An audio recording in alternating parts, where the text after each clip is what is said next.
Welcome to another, welcome to another day of Real Family Talk. This is your host, Jay Real. Hope everybody's having a great evening out there tonight. I know I am. Of course, as always, it's Tuesday nights. As you all know, Tuesday night's my favorite night of the week. I can't wait to get going on Tuesday nights. Excited to be here as always. We're a little short tonight, but we're going to make it happen nonetheless. A few people are out tonight with some sickness and stuff going on. It happens, right? Can't blame them for that. We love them nonetheless.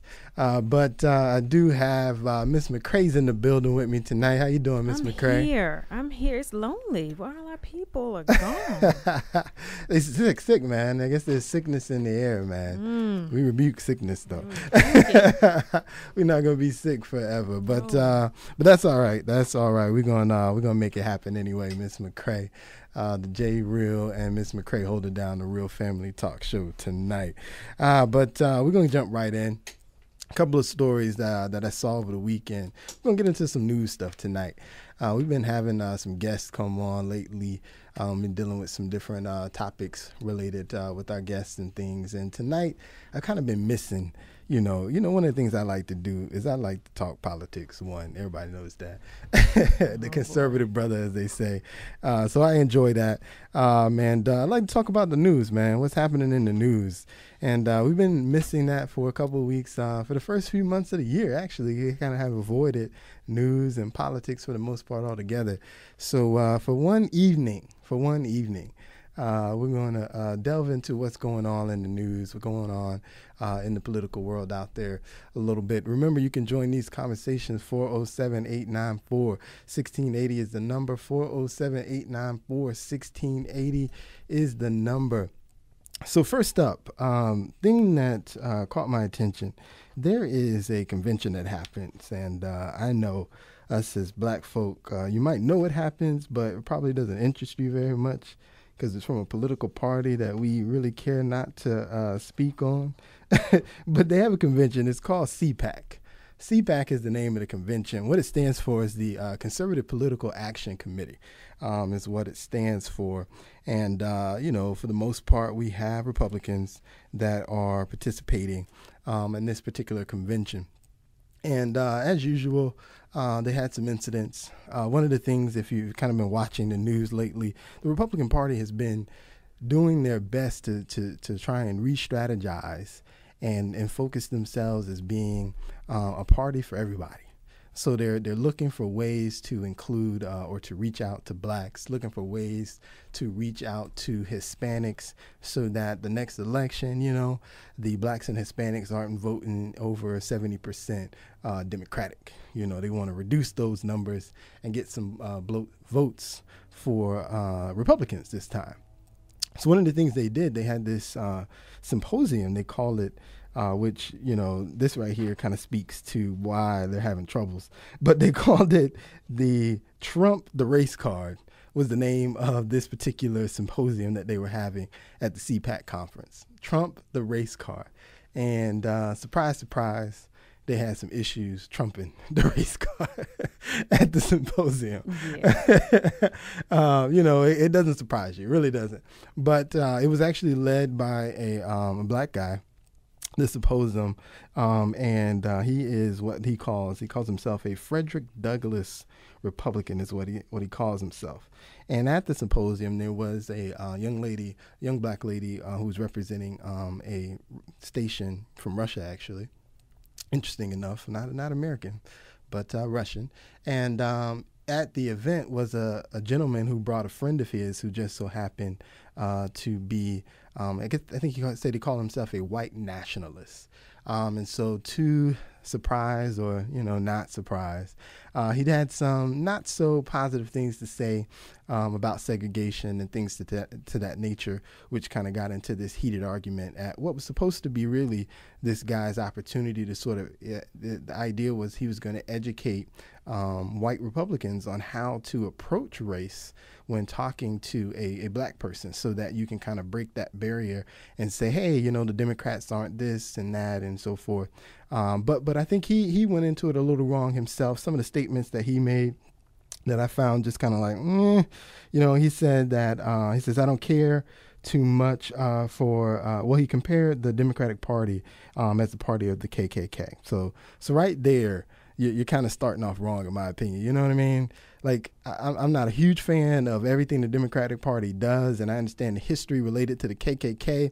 But in 2013, to say the Democratic Party is the KKK, to me, you're pushing boundaries. You know what I'm saying? It's one of those things where, it's like more for shock value than to consistently believe that the Democratic Party is still the party of the KKK. Don't you agree, Ms. McCray?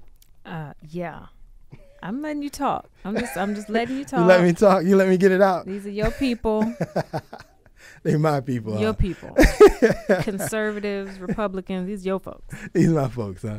So that's where it started. And then, of course, he went on to talk about how he doesn't support the KKK and so forth, which kind of led to the comments of this gentleman who actually wasn't a member of the CPAC. He was just he was visiting. He came along with his friend, and that's when he started and kind of, like I said, initiating these comments about segregation, which kind of started a little rigmarole between his segregation comments and the comments of the young lady in the audience, who was obviously offended by the idea that in 2013 we're still pushing this whole segregation movement. So that's where it started. But to me, it's looking at it like, this is not surprising. That this would happen at a conference where you have this kind of inherent nature to believe, they're going to be out against you, which, I commend them for reaching out. But the one thing that I think is missing here, and the one thing that they don't seem to grasp, is you're not going to reach out by making statements per se. You just have to educate people. I think that's where you lack. It comes from an education. You have to show them that, from an educated standpoint, that what they think they know about you or about the party isn't quite what the party represents. And as people become educated, slowly but surely, you can kind of open some eyes and some ears. But just to suggest we're going to now reach out to you, that in itself says to people, most people, kind of brings out that questionable mentality. And kind of puts them on the offensive, and that's the one thing they have to work on. What do you think, Ms. McCray? Like I said, I'm letting you talk. The things that I've read and heard about this particular convention, I'm not surprised. One article I read and a YouTube clip was of a guy talking about slavery and how he referenced what's going on in the racial society of America now and how it relates to slavery. It's like, why are you even bringing up slavery in 2013? Like, why? What is this whole convention is a hot mess. And the fact that they're trying to think of ways to relate to African Americans and Hispanics is a problem in itself. It's like, why do you have to think about strategizing towards these people?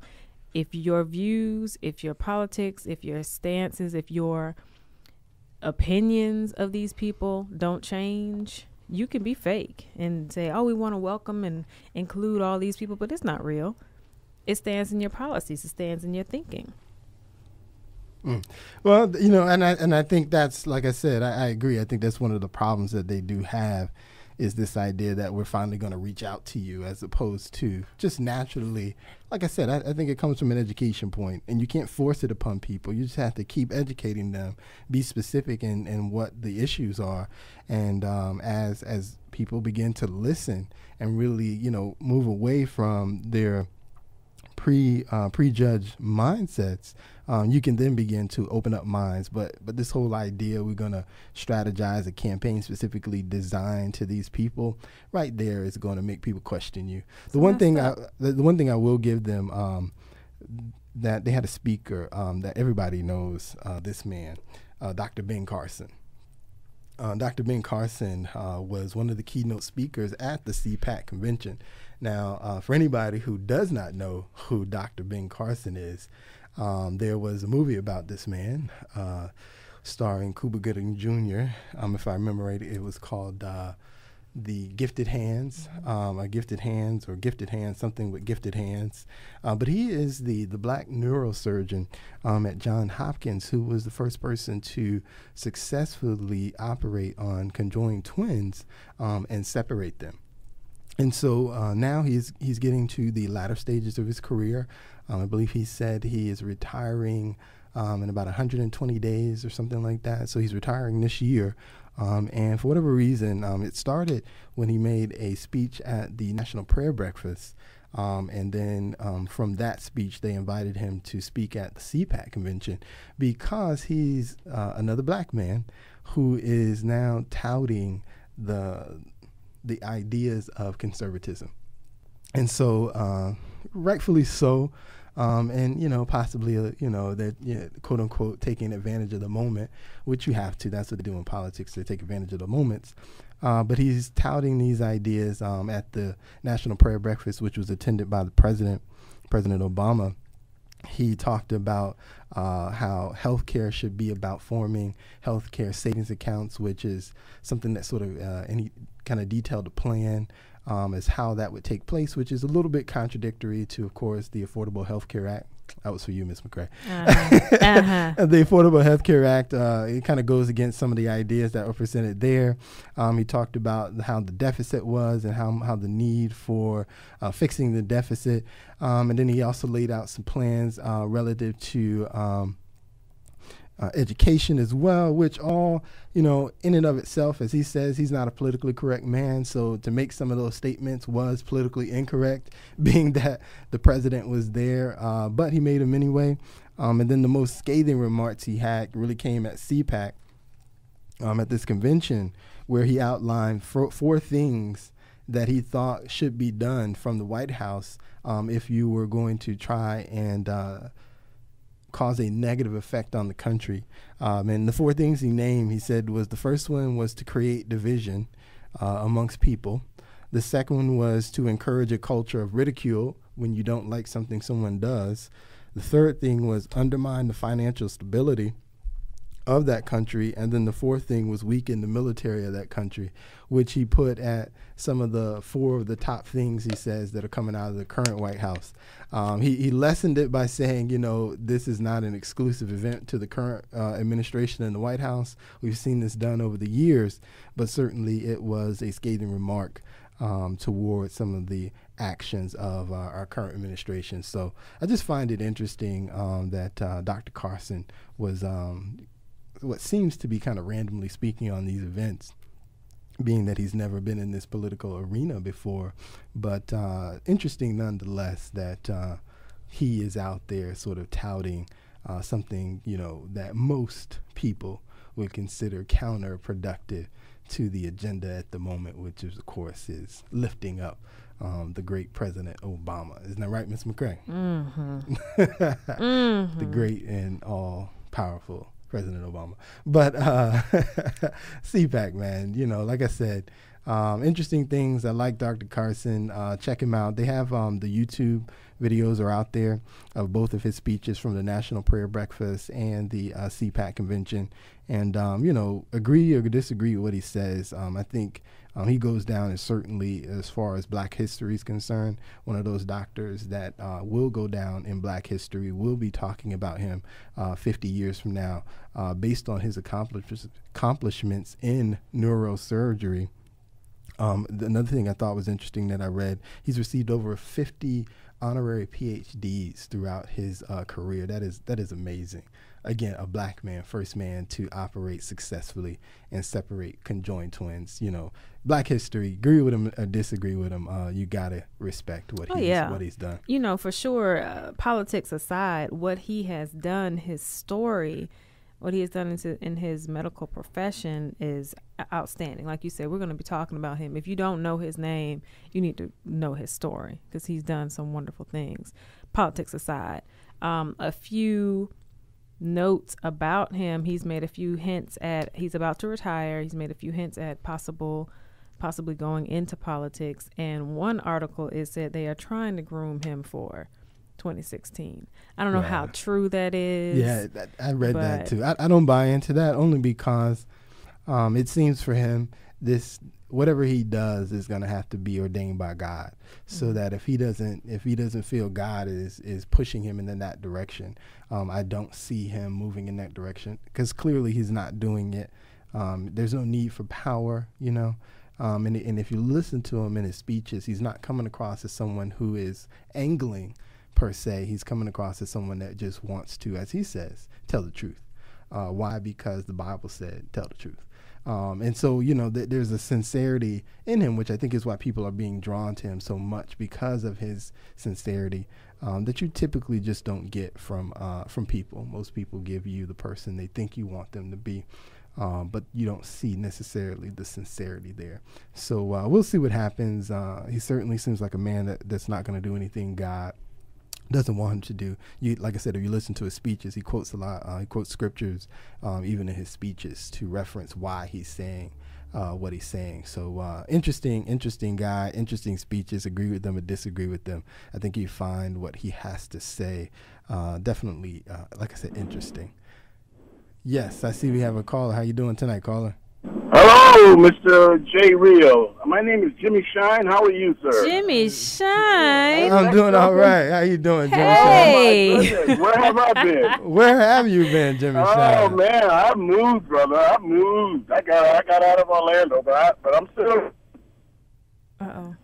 I want to talk about the President Obama and his drone program. This program whereas President Obama wants permission to bomb and kill American citizens on American soil.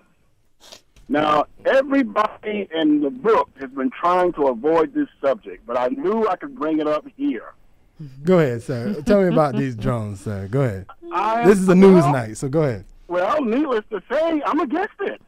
See, I'm an American citizen, and I don't want to get blown up by a drone bomb. And I just think that President Obama, he must be taking something, because nobody is going to agree that let's say if I take a political position, I don't want to pay my income taxes. I take a strong political position that the government doesn't agree on.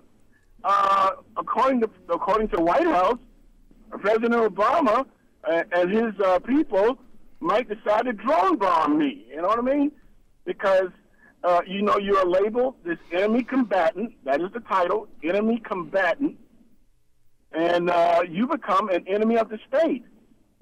And I just want to get your feedback on that. I don't think I'm by myself when I say I'm an American that don't want to be drone bombed. But they've been doing those overseas already. It's only in America don't we have knowledge of these drones, because even in overseas in Afghanistan, you can go online and they have on websites how to prevent the drones from noticing you. If it was actually in a movie, in the Jason Bourne movie, that didn't have Jason Bourne, and it had the other dude, where they sent the drone out there to the woods when it was snowing to blow up the cabin because it was looking for him. They was killing all the assassins. And that was the first time you seen drones like that in America. Now, overseas, they got it where online, I saw this myself, where if you break up some glass and hide up under the glass, the drone won't be able to find you. It's different things that you can do that they got on overseas, they got online. They also got an online thing where when they keep on putting this type of information online, the government controls the website. I'm sorry, the World Wide Web. So they got some kind of underground internet thing where you won't have to be on the World Wide Web, but you'll still be on the web. I forgot what it's called. I have to have my other dude, he'll hit us up hopefully next Tuesday. If you out there, Jay, happy birthday. I know your birthday was the 15th. But call us in, man, and give some feedback about this drone, because we were just talking about this at work. Well, and here's the thing about it. I don't know about hiding from drones. I'm going to leave that to my resident conspiracy brother. But but what I will say is I certainly agree with you. Having the use of drones on American soil is clearly shady. And I think it's a practice that we need to avoid. I think using drones on American citizens, period, regardless of what they are claiming to be or claiming to want to do, I think is wrong. I think in America we have set up this system of a trial by a jury of your peers. And so if you are truly an American citizen, that's your right, regardless of what you say, because we say you're supposed to have free speech anyway. So if we catch you, then we need to bring you back here, regardless if you're bound, in Afghanistan, in France, wherever you are. We need to bring you back here and then let you be tried and under the American justice system, regardless of whether or not, what you have to say. We shouldn't just send a drone out in the middle of the night to blow your little compound up and go, good riddance. I think that's the wrong thing to do, whether you're here or abroad. That's my opinion on that. So I agree with you, Jimmy Shine. That's a shady move. Yeah, it's called due process. Definitely. What's called due process? What's due process? The American justice system is called due process. You deserve your due process. You deserve your trial. You deserve your jury of peers to decide whether or not you should, die or whatever it is, the charge at hand and the sentence at hand is. But you should not just be, destroyed by a drone in the middle of the night just because you made some statements. Cowardly. Right, exactly. I agree with that. I'm gonna get cut off here in just a moment, but I just wanted to say about this so-called shooting, this so-called planned attack at UCF. Let me ask you this: what starving college student has the money to afford an assault rifle and several hundred rounds of ammunition? Do you know any starving college student that can afford something like that? This was a fake, ladies and gentlemen. This was a total fake. This in military circles is called a false flag black operation or black ops. This guy either he was set up or said by somebody planted this rifle and there was ammunition on him to further the gun control, gun compensation agenda by the Obama administration. Yeah. And I get your comments, please. I'll hang up and get your comments off the air. All right, I appreciate it, man. We appreciate you for calling, Jimmy Shine. Bye, Jimmy Shine. Yeah, I completely agree with Jimmy. I think that it's always a setup just so they can move other agendas into play. Like you say, what kind of student got that kind of money that's going to be, buying all these weapons and buying all this ammunition, and you in school? Financial aid is some good money, but financial aid ain't that good of a money where you can buy all these machine guns and these assault rifles. I think like you were saying, I think it's an agenda so that certain protocols can be put into play. Take the RFID chip, take the gun control. Once we have so many Amber Alerts, now we're gonna start putting the RFID chip in your kids, and we won't have no more Amber Alerts. Once we have so many shootings at the schools and all this, now we're gonna start controlling the guns, and now we ain't got to worry about that no more. When we know that is not the case, people will start making guns out of rocks. That's how they made guns in the beginning of time. So I just don't agree with what the media is putting out there for the masses to try to brainwash them to believe. Mr. McCray, I know I see your eyes, Mr. Cray. They can't see your eyes on the radio, but I see your eyes, Mr. Cray.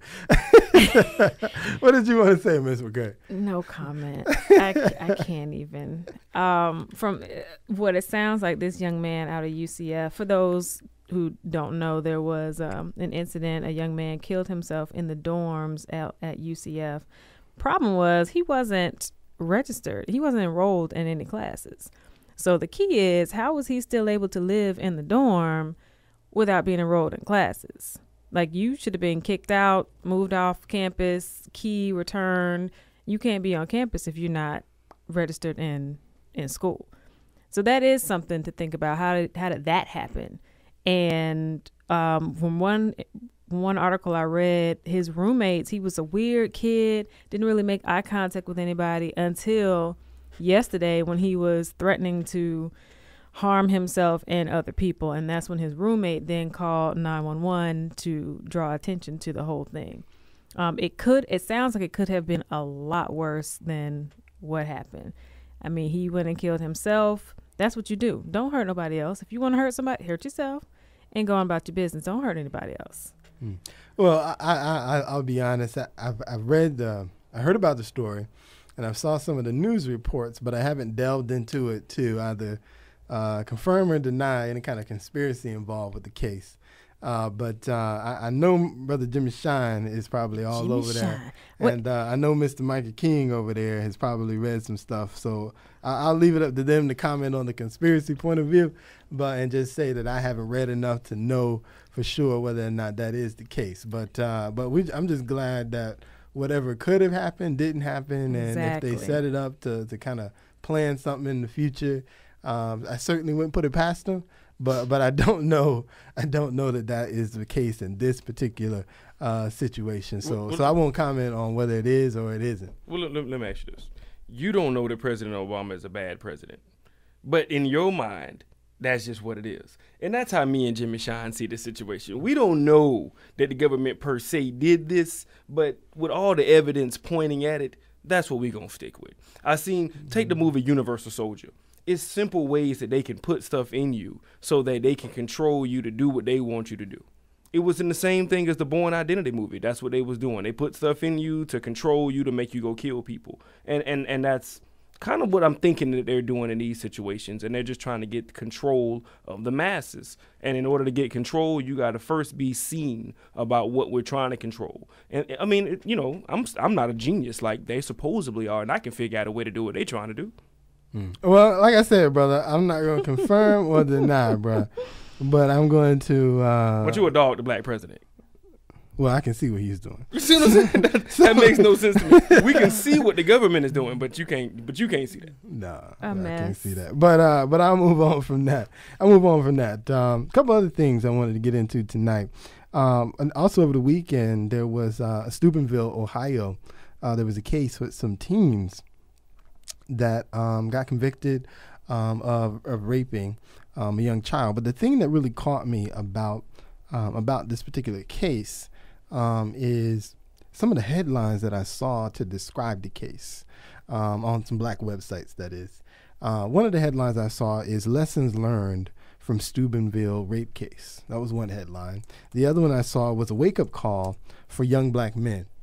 Now, for those that don't know about the case, what happened in this particular case, and the actual event happened quite some time ago, but you had two young teenagers. They are currently at least age 16 and 17. And what they did is they were at a party with a bunch of teenagers. They were at a party together. This one particular young lady at the party appeared to have way too much to drink. As a result, she ended up passing out. And they don't really explain all the circumstances, but what we know is that for whatever reason, these two young men and possibly others had her in a car where she was passed out drunk. And while she was in the car, they were doing sexual acts to her and then taking photos and videos of it. Then they transferred her from the car to another young man's house in the community, and then in the basement of his house, they continued to take photos and film her while she was, even in the videos, they say, clearly passed out and not coherent as to what was going on around her. And so this event took place. The next day comes. The videos and the pictures are making their rounds around the town through social media, through texting, and so forth. Eventually, the young lady finds out through some friends, that this thing happened. As it turned out, they say that she was completely unaware that any of this happened, and then here we are, this case against these young boys being accused of rape. So going back to the headlines. So the headline, Lessons Learned from Steubenville Rape Case, a wake-up call for young black men. I'm reading the headline going, what? A wake-up call for young black men? Because we needed to be told that, hey, don't film and take photos, post them on social media of you, sexually assaulting a young girl. Like, that's a lesson that young black men need to learn these days. Like, it's 2013. You knew that back in 1975 that you don't rape a young girl that's passed out drunk. That's not a lesson learned in 2013. Apparently not. These guys, these football players. Well, no, one of them was a black guy, one of them was a white guy. Right, so it's not all just young black folks. men doing this. There was a white young man and there was a black young man. But I just thought it like appalling that the headline would be a wake-up call for young black men, as young black men needed a wake-up call to know you don't rape a young girl who's passed out drunk, and then take photos and videos of it and post it on social media. Like, You don't need a case to wake up call on that situation. 407-894-1680 is the number. 407-894-1680 is the number. Yeah, that's not a wake up call in 2013. That's a common sense call from birth, if you ask me, that you just don't do. You don't sexually molest somebody else and take advantage of them. That's not a lesson that I think you need to learn at the age of 16.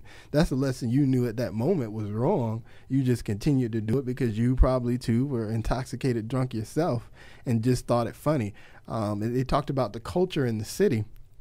Steubenville, Ohio, for those that have what? Steubenville, Ohio, where is that? It's actually not too far from Pittsburgh, Pennsylvania, and it is a small community. They actually shot a movie in Steubenville a few years ago. The name escapes me, but they actually shot a movie there. But it is a small community where football is king, if you will. The high school football team is king. And these two particular gentlemen were on the high school football team. They were like star players on the team. And so sort of that background story that was running here is that, oh my gosh, these two young, potentially star football players have their lives are now ruined due to this case. But I look at it and go, I'm not sorry. I don't feel sorry for neither one of these boys. First of all, to commit the act, and then secondly, to allow and then others to take pictures and photos and video of this thing, and then start posting it around the internet, and then, they're releasing text messages where they're trying to convince their friends to sort of play down the event. I have no sympathy for these guys at all. And then when I look at their sentence, because they did get convicted, this video, right, and pictures, I mean, I don't see why we needed a trial on this one. We just call this guilty. But their sentence is so light, it's ridiculous because they're juveniles. They got tried in juvenile court, and they're basically their minimum sentence is going to be at least a year, and then the juvenile system can decide to hold them up to 21. So essentially, they're getting at most the 17-year-old is going to get 4 years, and at most the 16-year-old is going to get 5 years for clearly raping a young girl while she was passed out. To me, that's light. That's a walk in the park, if you will. Where were the parents? Right. Why are these right. 16 years? I mean, I understand with the kids, but where are the parents when you was at the party, at the house party? Where were the parents when you brought the girl to the basement? Where were the parents who got this liquor? Thank you. I mean, I seen a movie on Lifetime. I don't watch Lifetime, but my mama do and my grandma do. So I seen a movie on Lifetime that was exactly like this situation. The people who raped, it was this white girl. She was at a bar. She had got drunk, and she had the same exact thing. But she was teasing the dudes, and she was doing all this. End up having sex with the dudes, multiple of them, on top of the game machine, and all of them went to prison. Also, what the story was about, the people who watched and didn't say anything, they also went to prison. So I think the people who had this video and was spreading the video around also need some kind of not prison time, but some kind of something to teach you the lesson that, hey, you knew this was going on. Who recorded this? The guys that was in the video, yeah, you're wrong, definitely. But the people who recorded this, the people who were there, the parents of the house, the parents of the children, everybody really needs to be held accountable for this situation, because just blaming these two little kids is not the only two people who had something to do with this. They're not the only two that spreaded this entire video viral across the entire school. Everybody needs to be held accountable, not just these two. Yeah, you're absolutely right. And they're actually, in April, they're going to convene a grand jury to really look into who else can be charged for this, because you're right, it was more than just these two young men. And apparently, looking at some of the articles, in this town, the high school football team is like a winning all-star team, and people kind of protect this group of athletes, and they really didn't want any of this to come out because that would have tainted the image of these athletes. So they're saying that a lot of these guys, and of course they were football players at this party, were involved in this, and so now heads are going to roll because they know it's more than just these two guys. This was just an example of one these two being charged, and then I guess the rest will come as time goes on. And then I just saw on Monday, 2 teen girls were arrested for threatening the victim, sending threatening messages to her through Twitter and Facebook to the victim that is involved in all this. 2 girls was arrested Monday. Because I can understand how everybody's upset with her. Because you put yourself in that situation. Your parents let you go out in that situation. You're too young to be drinking. Why are you drinking in the first place? It's more than just these 2 guys that were being, you can't defend and say, well, you're guys and that's what guys do. Because, yes, they were completely wrong and they have been dealt with. Now it's time to deal with her and everybody else. She needs to be held accountable also. Why are you drinking? You don't need to be drinking. You need some type of discipline as well as they need some type of discipline. It is their fault, but it is also your fault and your parents' fault. I mean, you just can't blame these guys that's playing football. I'm not, like I said, I understand guys gonna be guys. They took it to a further extreme than most guys need to, but everybody, including them, needs to be held accountable, including her and her parents. Well, I don't know. Teens are gonna do stupid things. And so from the young girl's perspective, I don't know. She's already been victimized beyond belief, because this is one of those things that when it happens to you, it destroys your life. So I don't know what her situation will be, and I hope this doesn't destroy her life, and I hope she can get over this and be able to move on and still think of herself as being whole. So I don't know what kind of punishment per se. I think she's been punished pretty bad just to be in this light. I mean, to, not only get raped, essentially, but also to get that same rape blasted throughout an entire town Steubenville, Ohio is one of those small towns. It's one of those towns is, so, small enough where most people know everybody. You can move. Yes. So that, she's been victimized enough. I don't necessarily know that you need to victimize her more, but I agree with you. The young men that sat around and took photos and video of this stuff, all of y'all knew this was the wrong situation.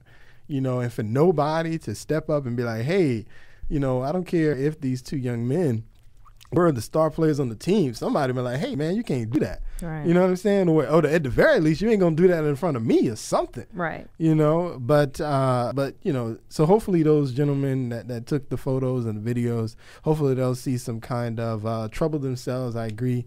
They certainly need to go down as well in some way, shape, or form. At the very least, if with juvenile justice system somewhere, get some kind of charges brought up against them. Man, what were her friends? Yeah, oddly enough, he talked about the 2 young ladies that witnessed this. They had those same 2 young ladies actually testify on behalf of these 2 young men at the trial, and disparaged the young girl and talked about how much she drank too much often. But, which I think is kind of appalling too. Drinking too much, again, you're gonna make stupid mistakes as a kid, but that does not give the right of somebody else to now, sexually assault you twice in a car and then walk you from the car into somebody else's basement. So you had to walk in the house, walk down the stairs to the basement, and then do the act all over again. Like, nah. Yeah, that is premeditated. Nah. And like I said, where were the parents? Yeah. You doing all that, going to the basement? Yeah. Like, really? I couldn't find nothing like that when I was in high school, okay? Okay. See, I need you to focus. Well, no abandoned houses like that when I was in school.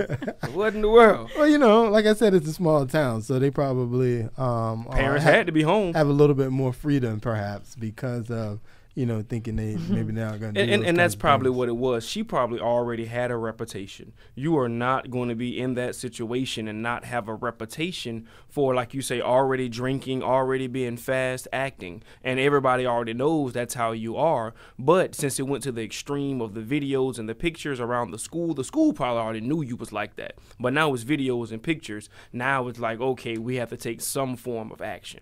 And now these 2 are the only 2 going to be accountable. That's dead wrong. I feel her parents definitely need to be held accountable. Well, I'm not going to put it on her parents, man. I'm going to leave her parents alone and let them counsel their child. And hopefully in the future she doesn't repeat these types of behaviors, hopefully. But yeah, I think, just overall, the handling of it, the fact that it was in juvenile court, the fact that within 5 years their lives can, essentially be brand new.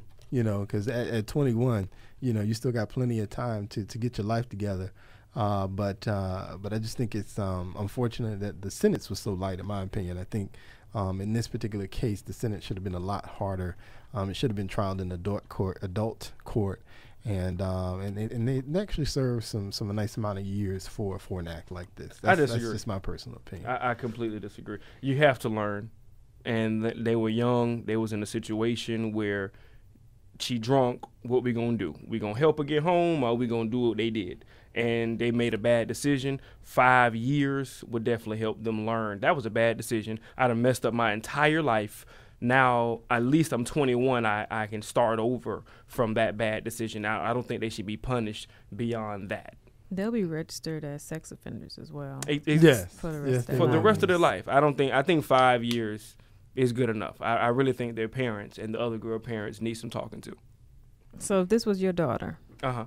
and this happened to her, you would take that as justice? To be honest, the type of person that I am, I'm gonna look in the mirror first and ask myself, why is my daughter drinking? Why is my daughter at a party and she only in high school and she is drinking? I have to ask myself that as the parent, and then I can deal with everything else once I deal with myself, because that is horrible parenting. But is the 5 years okay? The 5 years is like, I can't get mad. That's a child. Children do stupid things that children do. I am the adult that should not have my child at this party drinking. That is my parenting. That's bad parenting. I have to look at myself first and say, Lord Jesus, bless me with my parenting, because I did a horrible job. And now, from now on, I have to step up my parenting. Can't get mad at little kids for doing what little kids do, even though they did something on an adult level. Still my fault as the parent that my child was there and drinking and has a drinking problem at 16. That's me as the parent. All right. 407-894-1680 is the number. 407-894-1680 is the number. I want to move on, though, to a different topic. But if you have any comments, please give me a call.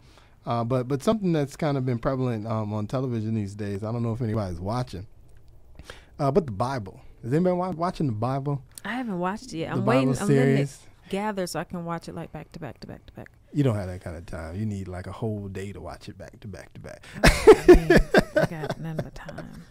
So. You're gonna need about 12 hours to watch it back to back to back. I don't know if you can do 12 hours in a row. You may have some time, but you may not have 12 hours in a row. Binge TV. But I've been watching. I've seen. I think we're up to. I'm losing count, but I think we're up to either episode 3 or 4. I can't remember right now.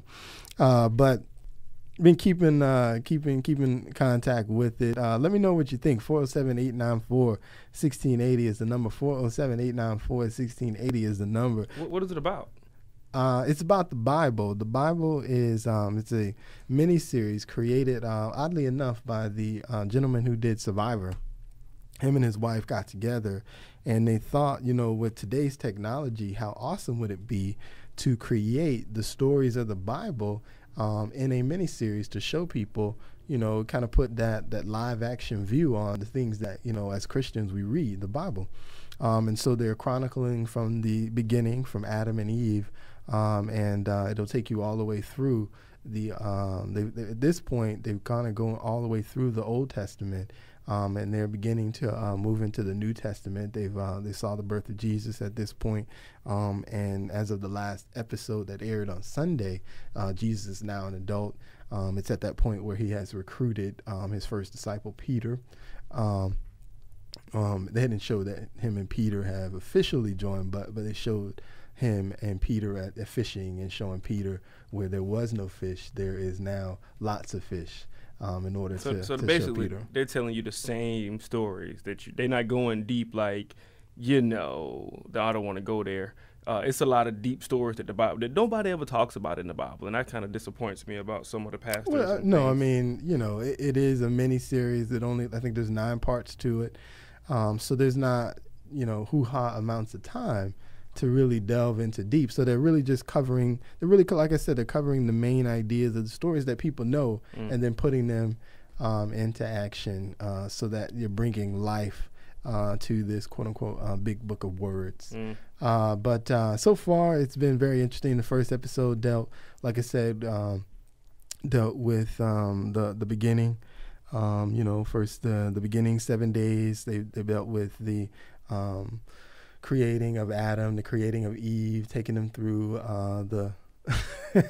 Sounds lame, he tells me. It really does. I'm so sorry. It sounds boring. Taking you through. It doesn't. It sounds boring. It's the It's same. the Bible. That's the one thing. I love church, but the same stories get told by every preacher, and now it's even on TV. They don't never tell the story of how Abraham got 2 wives. How did you get that second wife? I heard she was an Ethiopian. They don't get into stories that way. They don't talk about how Hagar, how you pronounce her name? I think it was Hagar. Where did she come from? I heard that the king gave her to you as, they don't get into stories like that. And that's why Isaac and Ishmael didn't get along, or why those 2 wives didn't like each other. They don't talk about those stories. And that's the stories that I want to hear. Not the same old stories over and over and over.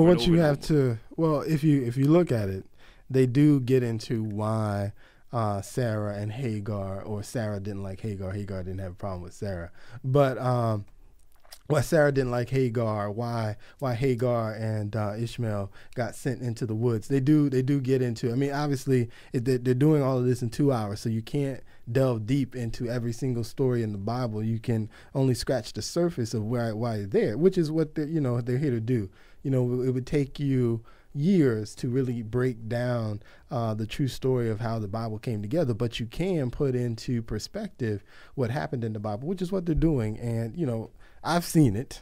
so I would say Friends was on TV for 10 years. From what they've done, they're doing a pretty good job, and they're being mainly consistent with what the story is, and I commend them for it.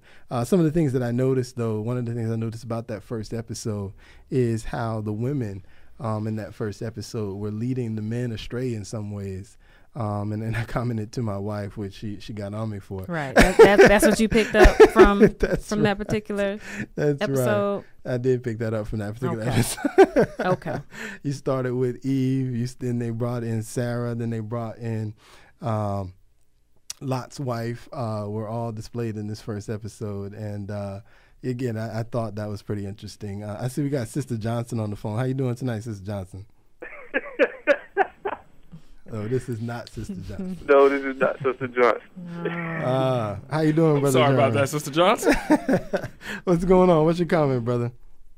Oh, I just wanted to let y'all know, and really to speak to Brother King. Pastors actually do talk about that stuff. The trick about that is you got to go to Bible study to hear those stories.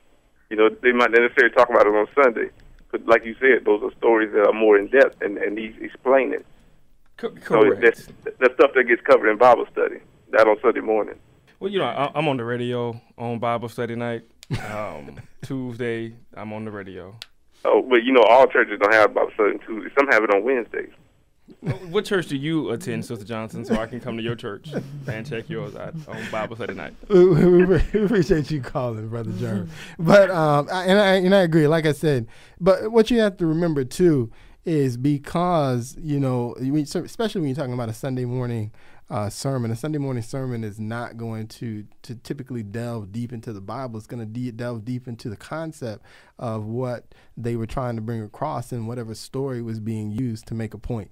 And that's about all you can do in that Sunday morning service. And that's really what people need to move forward, is understand what the point is. You don't necessarily, if you really want to delve into the story, that's why you do your own reading of the Bible, to search out and understand for yourself where that point was being brought from. You really can't look to the pastor to really break down those stories unless you go to a Bible study perhaps, or you read on your own, which is what you should be doing to delve really deeper into it. And then the pastor brings out that point for you, because sometimes when you read and you're reading, especially you go through like Genesis, there's a lot of names being thrown at you. You kind of get lost sometimes in those names and what the point is, and bringing that all to you. So you have to watch, you got to read on your own. You got to ask questions. Is another good thing you can do so that you can grab that understanding that you're supposed to get. But the series itself, like I said, it's bringing you across. Like I said, it just brings to life what you're reading on a daily basis. And for that, I commend them. I think they're doing a great job.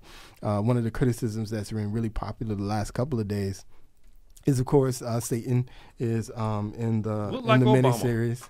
And a lot of people are I saw that claiming picture. he looks like Obama, He does. President Obama. He does. And I disagree. I mean, I could see some of the similarities if you want to force them on it, but to suggest that was a purposeful act by the producers of the show to create, to pick a man who just so happens to elect president, I think is I think it's a little far fetched. He looked like a mixture of Yoda and President Obama, and that's about it, brother. It looked like they got President Obama brother and put a little Yoda makeup on him, and then say, "Go out there and play that part. May the force be with you." I disagree with that. Like I said, if I think you can see some similarities, sure, but to suggest this was purposely done to, I guess, the insinuation is that you're purposely trying to make the president and put him in a false light, if you will, I think is a little far-fetched for anybody to make that stretch of an imagination as it relates to some random actor on television who is in some random series about the Bible. But please go look at the pictures. If you go look at the pictures, I've seen the pictures, bro. I'm talking about the listeners. The listeners, Google it. Just Google it, and you will see they even got the picture of Obama and then the picture of the Satan dude in the show right next to each other. Even the moles are in the same spot. I didn't notice the moles. Yeah, I'm looking at the pictures right now. Like, real talk. Like, this is. It does kind of. I'm like, come on now. Like, they were trying to be funny. I mean, I don't know. Maybe, I believe that they put hidden messages in movies and television shows. Well, I disagree on that one. I'm gonna steadfastly disagree that there's he on the Obama train today. That's what I'm talking about. Choo choo. That they are steadfastly trying to insinuate that the president is the devil. But like I said, good show. I encourage you to check it out. But you do need to put aside some time. Each episode is at least 2 hours long. So I've watched it in spurts. I don't have that kind of time to watch. What days does it come on? Sunday? 12 hours on TV. But yes, it comes on. The new episodes air every Sunday night. I can't remember if it's 8 or 9 on the History Channel, but I think it's 8. Every Sunday night at 8 is when the new episodes air. But as the most channels do, you can catch the rebroadcast of earlier shows throughout the week at random times if you want to find it. History Channel, the Bible series is what it's called. So check that out. I encourage you. Like I said, as Christians, I just think sometimes it's good to see the stories that we read portrayed and just kind of bring it to life. The one thing, another point I kind of took away from it too, I made another joke just to keep it light here. In the Bible, of course, there was a lot of wars that went on, especially between the Israelites and several different generations of people. And one of the things, of course, this is early AD we're talking about here. And so one of the things they used was rocks as weapons. And, one thing I had to chuckle at, 2,000 years later, people in the Middle East are still using rocks as weapons. So, for over 2,000 years, they've been using rocks as weapons. And surprisingly, there is not a show full of just Caucasians. There's a lot of, all the races have been represented in varying degrees.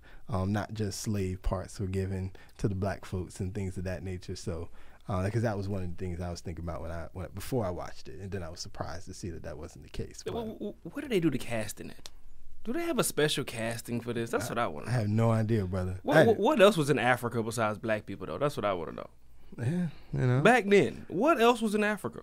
I don't know, brother. What color is Jesus? If you let me know. He's not defined. If Jesus has feet of bronze and a hair of wool, I will watch this show. But if this brother got blue eyes, I ain't watching the show, and I will boycott. I'm letting you know that right now. If this brother got blue eyes on this History Channel show, I'm not watching this show. People on the radio listening to me, if you watch this show and he has blue eyes, you turn the channel also. Well, brother, you should boycott. Because he got blue. That's what. How you in Africa? I don't think he has blue eyes, but he is a white man. Oh, but, no. This white man in Egypt, this white man is in Africa. He's in Africa. That is correct. On an elephant. Oh. No, man. I don't want to hear that, man.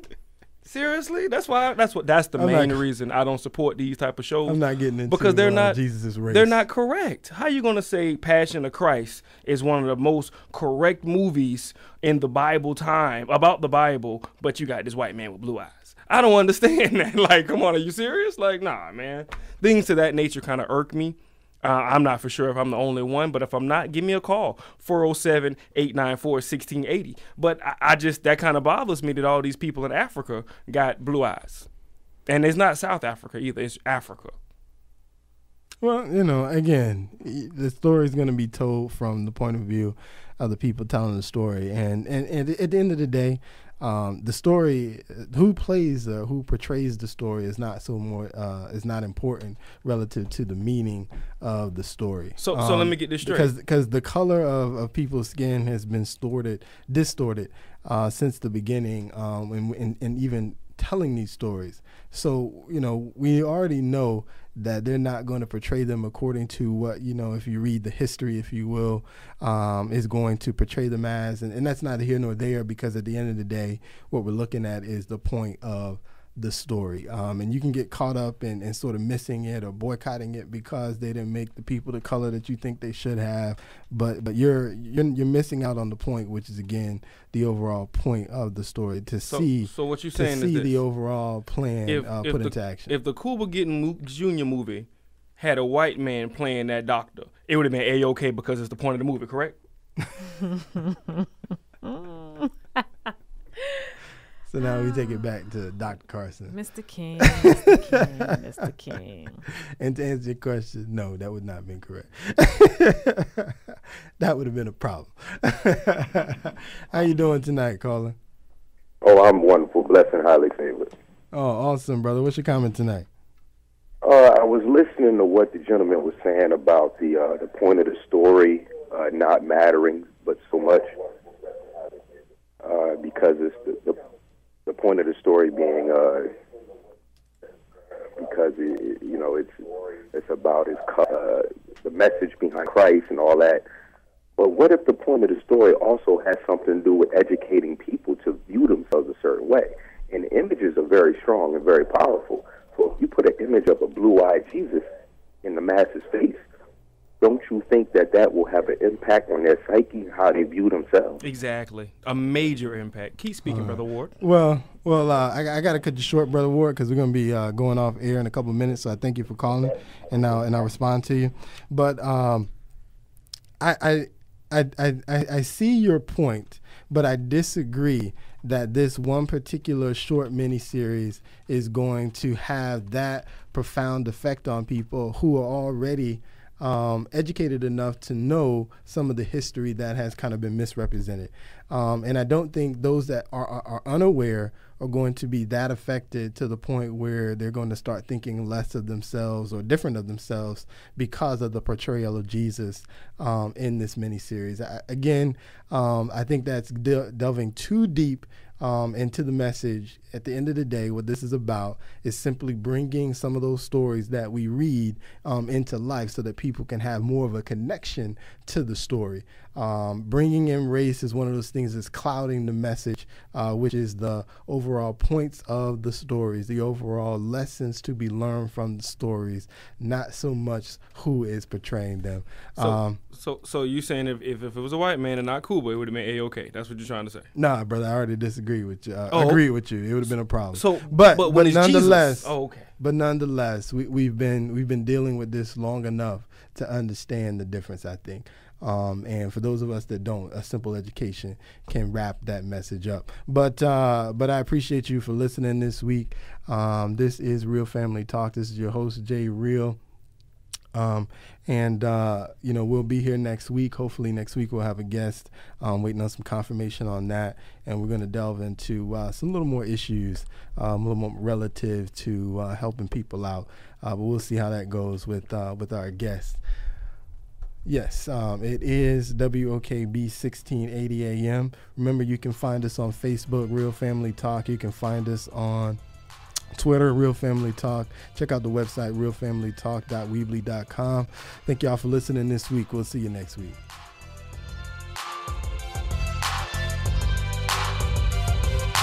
You can follow us on Facebook, Real Family Talk. You can follow us on Twitter, Real Family Talk, the website, realfamilytalk.weebly.com.